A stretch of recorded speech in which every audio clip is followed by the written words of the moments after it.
एक महिला भक्त वृंदावन से बिहारी जी लेकर अपने घर आई और तभी बाहर से गोलू घर के अंदर आया और माँ से पूछता है कि माँ ये कौन है। तो मैया ने बोला ये भगवान है और ये ही हमारे मालिक हैं। अब तो घर में जब भी कोई नई चीज बनती तो सबसे पहले बिहारी जी को भोग लगता। पहले यह सब चीजें गोलू को सबसे पहले मिलती थी। इससे गोलू बहुत चिढ़ने लगा और मन ही मन ठाकुर जी को कोसने लगा। एक दिन गोलू की माँ काम पर जाते समय बोली, गोलू यमुना जी से मटके में जल भर कर लाना। जब गोलू पानी भरने के लिए जाने लगा तो जाते जाते बिहारी जी को कहने लगा, खाने के लिए तो सबसे पहले तैयार रहते हो, लेकिन काम तो मुझे ही करना पड़ता है। अगर यहाँ रहना है तो काम करो। कहकर गोलू यमुना जी से जल भरने के लिए चल पड़ा।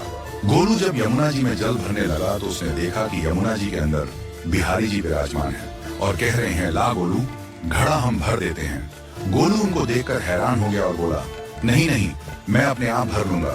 लेकिन ठाकुर जी ने उसके हाथ से घड़ा ले लिया और भर कर घर ले आए। गोलू घर आकर डर रहा था कि अगर माँ को पता लगा कि मैंने ठाकुर जी से काम करवाया है तो आज मेरी पक्की पिटाई होगी। माँ ने घर आकर बिहारी जी को गीले कपड़ों में देखा तो एकदम से हैरान हो गई और कहने लगी कि गोलू ये जरूर तेरी शरारत है, जरूर तूने ही इन पर जल डाला है। गोलू ने अपनी माँ को समझाने का बहुत प्रयास किया, लेकिन माँ ने उसको डांट कर चुप करा दिया और ठाकुर जी के भीगे हुए वस्त्रों को बदलने लगी। अगले दिन जब माँ ने गोलू को अनाज पिसवाने का काम दिया तो बिहारी जी फिर अनाज का कनस्तर ले आए और माँ को ठाकुर जी के वस्त्रों के ऊपर सूखा आटा पड़ा मिला।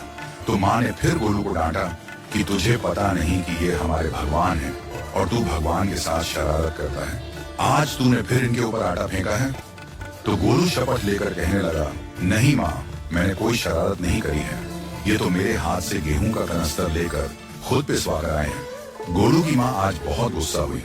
अगले दिन फिर माँ बोली, बेटा गोलू, आज तुम्हारे बाबा बाहर गांव से वापस लौट आएंगे, बस आज का ही काम है। तुम जंगल से थोड़ी लकड़ियां ले आना। गोलू फिर डर गया, कहीं ठाकुर जी फिर मेरे पीछे ना आ जाएं। गोलू ने माँ को बोला कि मैं चला तो जाऊंगा, लेकिन बिहारी जी को समझा लो, वो मेरे पीछे ना आई। उसकी माँ हंसकर बोली, हाँ हाँ समझा दूंगी, तुम जाओ तो सही। गोलू जल्दी जल्दी लकड़ियां लेने जंगल में चला गया और माँ काम पर चली गई। लेकिन उस दिन माँ काम से जल्दी वापस आ गई और देखा बिहारी जी अपनी चौकी पर विराजमान नहीं है। वह तो एकदम से घबरा गई कि कहीं गोलू की शरारत तो नहीं। वह भागी भागी जंगल की तरफ गई।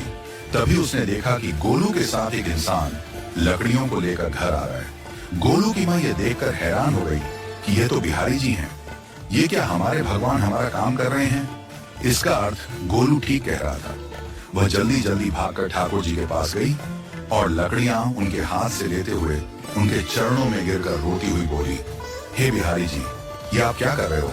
मुंह गरीब का काम क्यों कर रहे हो?